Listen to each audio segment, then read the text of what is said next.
ஸ்ரீமதே ராமானுஜாய நமஹா. ஆழ்வார் எம்பெருமானார் ஜீயர் திருவடிகளே சரணம், ஆச்சாரியன் திருவடிகளே சரணம். ஒரு வைஷ்ணவரை பார்த்து மற்றொரு வைஷ்ணவர் கொண்டாடினாலோ புகழ்ந்தாலோ ஏத்திச் சொன்னாலோ அல்லது ஒரு வைஷ்ணவரை பார்த்து ஒரு சம்சாரியானவர் அவமதித்தாலோ அனுசந்திக்க வேண்டியது என்ன? நாம் எப்படி இருக்க வேண்டும்? அதை எப்படி எடுத்துக்கொள்ள வேண்டும்? அந்த வைஷ்ணவரானவர் அதை எப்படி எடுத்துக்கொள்ள வேண்டும் என்பதை 2 வார்த்தைகள்ல அழகாக நமக்கு காட்டி கொடுக்கிறார்கள் பூர்வர்கள். ஸ்ரீ வைஷ்ணவன் கொண்டாடினால் ஆச்சாரிய வைபவம் இருக்கும்படியே அப்படின்னு நாம் நினைக்க வேண்டும். அதாவது இப்படி நம்மை அவர் கொண்டாடுகின்றாரே அப்படிங்கிற ஒரு இருமாப்பு நாம் கொள்ளாது, ஆச்சாரிய வைபவத்தாலே இப்படி அவர் ஏத்தி சொல்லும்படி இருக்கு, ஆச்சாரியனுடைய அனுகிரகம் இப்படி இருக்கின்றது, ஆச்சாரியனுடைய அருள் இப்படி நம்மை அவர் சொல்லும்படிக்கு செய்கின்றது என்று நினைக்க வேண்டுமே ஒழிய இருமாப்பு அப்படிங்கிறது கொள்ளலாகாது. ஆச்சாரியனுடைய அருள் அடியேனிடத்துல இப்படி வெள்ளமிடுகின்றதே அப்படின்னு நினைக்க வேண்டும். நமக்கு சுவாமிகளான ஸ்ரீ வைஷ்ணவர்கள் நமக்கு இல்லாத பெருமைகளை சொன்னாலும் கூட சிறிது சிறிதான காலங்களிலே ஆச்சாரியனுடைய அனுகிரகத்தாலே நமக்கு அது வந்து சேரும். இந்த பெருமைகள் இப்போது நம்மிடத்திலே இல்லாவிட்டாலும் கூட கால கிரமத்திலே அது நம்மை வந்து அடையும் என்று நாம் கொள்ள வேண்டும். அப்ப நம்மிடத்துல இல்லாத பெருமைகளை அவர்கள் இப்படி சொல்றார்களே அப்படின்னு இந்த பெருமைகளை எல்லாம் நீர் சொல்லாதீர் அப்படின்னு நமக்கு தடுக்க உரிமை இல்லை. ஆக காலக்கிரமத்திலே ஆச்சாரியனுடைய அருளாலே நமக்கு ஏற்படும் என்று இருக்க வேண்டும். ஒரு வைஷ்ணவன் மற்றொரு வைஷ்ணவரை பார்த்து கொண்டாடினாள், சரி, ஆச்சாரியனுடைய அனுகிரகம் அடியேனிடத்தில் இப்படி வெள்ள முடிகின்றதேன்னு இருக்க வேண்டியது. ஒரு வைஷ்ணவரை பார்த்து ஒரு சம்சாரி பரிபவித்தால் என்ன செய்யறது? அவமதித்தால் எப்படி இருக்க வேண்டும்னா 4 வகையான அனுசந்தானத்தை அனுசந்திக்க வேண்டும்னு மிக அழகாக காட்டி கொடுக்கிறார். 4 வகையாக இருக்கும்னு சொல்றார். அவை என்னன்னா, நாயனும் அடியானுமானால் அடியானுக்கு பிறந்த பரிபவம் நாயன்னோ ஏற்றுக்கொள்வான் என்று அவன் தலையிலே வைத்து தான் தனாய் இருக்கை. ஸ்ரீ வைஷ்ணவனை பார்த்து ஒரு சம்சாரியானவர் இப்படி அவரை அவமதித்து சொல்றார், இகழ்ந்து பேசுகின்றார் அப்படின்னா, ஒரு சுவாமியும் அவருடைய அடிமை சிஷ்யரா இருக்கக்கூடியவர் அந்த 2 பேர் இருக்கும் பொழுது, சுவாமி ஆச்சாரியர் அடிமை சிஷ்யர் இப்படி 2 பேர் இருக்கும் பொழுது அடிமைக்கு பிறந்த அவமானத்தை சுவாமியானவரே ஏற்றுக்கொள்வார் என்று நாம் இருக்க வேண்டும். அப்ப அந்த சுவாமியான எம்பெருமானே, இதற்கு இப்ப இந்த இடத்துல ஆச்சாரியன் சிஷ்யன் அப்படின்னு கொள்றோம். இதை எம்பெருமானுடைய சொத்து நாம் அப்படிங்கும் பொழுது சுவாமியான எம்பெருமான் அடிமையான நாம் இருக்கின்றோம். நம்மை பார்த்து இப்படி அவமதிக்கின்றார் ஒரு சம்சாரியானவர்.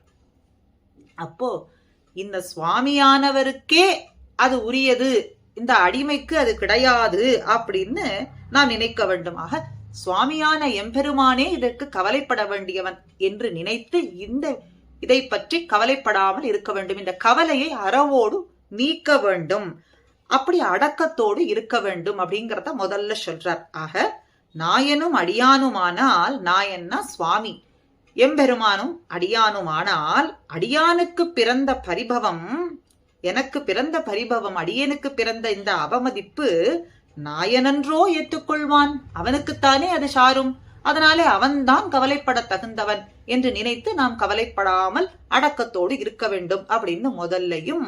2வது, இவன் பண்ணின பரிபவம் தேகஸ்பர்ஷியோ ஆத்மஸ்பர்ஷியோ என்று விவேகித்து ஆத்மா ஞானானந்த ஸ்வரூபன் ஆகையாலே இப்பரிபவத்திற்கு விஷயம் அல்லன், இனி தேகமிரே பரிபவ விஷயம் அப்படின்னு இருக்கிறது. 2வது, இவன் பண்ணின அவமானம், இந்த சம்சாரியானவன் இந்த ஸ்ரீ வைஷ்ணவரை பார்த்து பண்ணின அவமானமானது தேகத்துக்கு பண்ண அவமானமா, இது ஆத்மாவுக்கு பண்ணதா அப்படிங்கிற விசாரம் பண்ணி ஆராய்ந்து பார்த்து இந்த அவமானம் ஞானானந்த ஸ்வரூபமா இருக்கக்கூடிய இந்த ஆத்மாவை ஒருபொழுதும் தொடாது, ஆத்மாவை குறித்து சொல்ல முடியாது.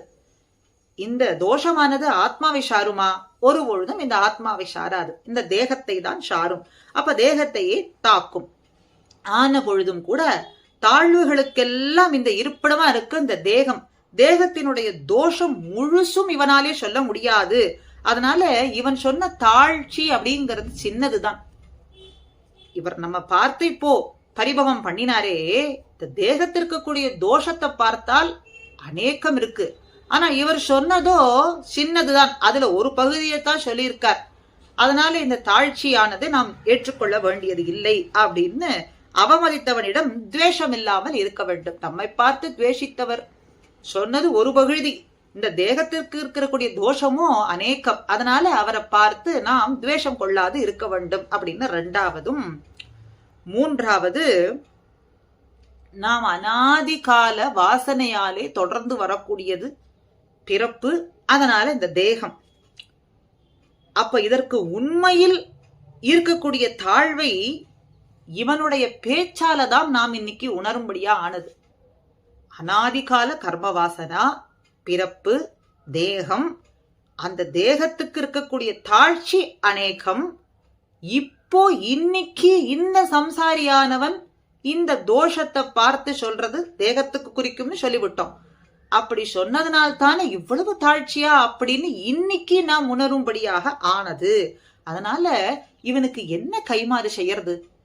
இந்த தோஷத்தை நாம் இன்னைக்கு உணரும்படிக்கு செய்தாரே, இவருக்கு என்ன கைமாறு செய்யறது அப்படின்னு நாம் உணர வேண்டும். அதனால அவமதித்தவர்களிடத்துல நாம் நன்றி பாராட்டி இருக்க வேண்டும் அப்படின்னு மூணாவது காட்டுறார். நாலாவது, ஒரு ஸ்ரீ வைஷ்ணவன் சரீரத்தை இட்டு அவமதித்தால் அப்ப அந்த அவமதிக்கப்பட்ட ஸ்ரீ வைஷ்ணவரானவர் இவனுக்கு எம்பெருமான் பாகவத அபச்சார பலமாக தண்டனையை கொடுத்து விட போகின்றானோ என்னவோ.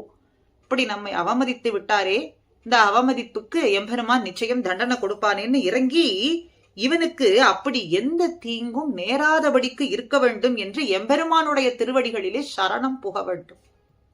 இவருக்கு ஒன்றும் ஆகாது. அது நம்முடைய சம்பிரதாயத்திலே 400 ஆணுக்கு முக்தி அளித்தான்னு ஆழ்வான கொண்டாடுகின்றோம். அதிலிருந்தே நாம் தெரிந்து கொள்ளலாம். அப்ப இதை எங்கே தெரிந்து கொள்ளலாம்னா, ஸ்ரீவச்சன பூஷணத்துல ஒரு சூர்ணிகையிலே குத்தம் செய்தவர்கள் பக்கல் பொறையும் கிருபையும் சிரிப்பும் உகப்பும் உபகார ஸ்மிருதியும் நடக்க வேண்டும். குத்தம் செய்தவர்கள், அப்ப இந்த இடத்துல என்ன குத்தம்? நம்மை பரிபவம் செய்தவர்கள், அவர்களிடத்துல எப்படி இருக்க வேண்டும்? சிரிப்பும் உபசரிப்பும் உபகார ஸ்மிருதியும் கிருப்பையும் பொறையும் ஓட இருக்க வேண்டும் அப்படின்னு சொல்றாராக.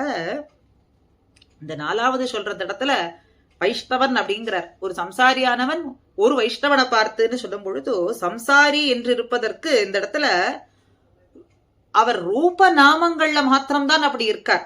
மாத்திரம் வைஷ்ணவனாய் சம்சாரியானவன் இருக்கான் அப்படின்னா ரூப நாமங்களிலே மாத்திரம் இருக்கக்கூடிய அந்த வைஷ்ணவர்களை பற்றி இங்கே சொல்லப்படவில்லை. ஆக அடியேங்கிற சப்தத்துக்கு ஏற்றதான வைஷ்ணவரை பார்த்து இவர் இப்படி சொல்றார் அப்படின்னா அவரிடத்துல நாம் நம்முடைய தேகத்துக்கே இந்த தோஷம் சொல்லப்பட்டதாக நினைத்து, இந்த தோஷம் அநேகமானா சொன்னதோ ஒரு பகுதின்னு அவரிடத்துல என்ன கைமாறு செய்வதுன்னு நாம் நினைக்க வேண்டும். உபகார ஸ்மிருதியோடு இருக்க வேண்டும். எம்பெருமான் அவருக்கு இப்படி இந்த அபச்சாரத்துக்கு தண்டனை கொடுத்து விடுவானோன்னு இறங்கி அவரிடத்திலே நாம் அவருக்கு ஏதும் நேராதபடிக்கு எம்பெருமான் திருவடிகளிலே சரணம் புக வேண்டும் அப்படின்னும் காட்டுறாராக. ஸ்ரீ வைஷ்ணவர்கள் ஸ்ரீ வைஷ்ணவர்களை கொண்டாடினால் ஆச்சாரியன் வைபவம் இருக்கும்படியே உடையவர்கள் செய்யுமதுக்கு கேள்வியுண்டோன்னு இருக்க வேண்டுமா. அடியேனிடத்துல இப்படி ஒரு கிருபையா ஆச்சாரியனாலே அப்படின்னு நினைத்து இப்படி அவமானம் ஏற்பட்டால் 4 வகையாக நாம் அனுசந்திக்க வேண்டும் அப்படிங்கறத காட்டுறார். அதே அடுத்தது, ஒரு சதாச்சாரிய சம்பந்தம் உள்ள ஒரு ஸ்ரீ வைஷ்ணவர் அவர் நம்மை அவமானப்படுத்தினால், அதாவது ஒரு வைஷ்ணவர் அவமானப்படுத்தினால் நாம் எப்படி இருக்க வேண்டும் அப்படின்னு அடுத்தது சொல்றார். நம்முடைய தேக பந்துக்களை போல மனப்பூர்வமாக உறவில்லாமல் ஏதோ வாய் வார்த்தையா சொல்றது, ஏதோ வார்த்தை சொல்றது, ஏதோ அப்படின்றது இல்லாமல் உறவு பண்ணி விடாமல் நம்மை அவருடைய அபிமானிக்கையாலே ஆச்சாரியன் சிஷ்யனையும் தகப்பன் ஒரு பிள்ளையை போல ஹித புத்தியாலே கண்டித்திருக்கார். எப்படி ஒரு தகப்பனார் தன்னுடைய பிள்ளையை எப்படி திருத்துவாரோ, ஆச்சாரியன் அபிமானத்தாலே தன்னுடைய சிஷ்யரை திருத்துவாரோ, அது போல இவர் நம்மை உறவு பந்துக்கள் இருக்கக்கூடியவர்கள் மேலோட்டமாக வாய் வார்த்தையாக சொல்றது போலே சொல்லாமல் நம்முடைய ஹிதத்துக்காக கண்டித்திருக்கிறார். இப்படிப்பட்ட மகானுபாவருக்கு நம் ஸ்வரூபம் இன்றே உய்வு பெற்றதே அப்படின்னு நினைத்து இருக்க வேண்டும், பிரதிஜையோடு இருக்க வேண்டும் அப்படிங்கிறதையும் இங்கே காட்டுறார். ஆக 3 வகையான நிலைமையிலே நாம் அனுசந்திக்க வேண்டியதான 3 மனிதர்களிடத்திலே நாம் எப்படி இருக்க வேண்டும் அப்படிங்கிறத இந்த வார்த்தைகளிலே நமக்கு காட்டி கொடுக்கிறார்.